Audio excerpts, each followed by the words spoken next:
उद्या घरगुती गणपती विसर्जन, त्याचबरोबर 17 सप्टेंबर रोजी अनंत चतुर्दशीच्या निमित्तानं महानगरपालिकेच्या शाळांमधील शिक्षकांना आणि खासगी शाळांमधील शिक्षकांना कामाचे आदेश काढण्यात आलेत.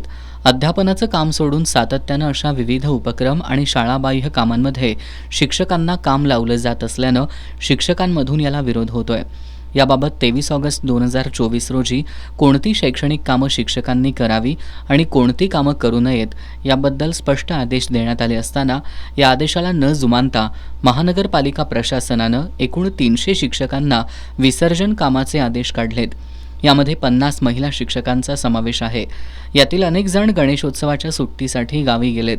त्यामुळे या आदेशाला अनेक प्राथमिक शिक्षक संघटनांनी विरोध करत या कामावर बहिष्कार घालण्याचा निर्णय घेतला होता.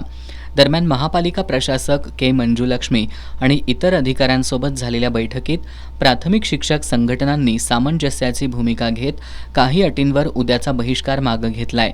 यामध्ये 50 महिला शिक्षकांना काढण्यात आलेला आदेश रद्द करण्यात आलाय, तर जे शिक्षक बाहेरगावी गेले आहेत आणि जे दिव्यांग आहेत त्यांचे आदेश रद्द करण्यात आले आहेत.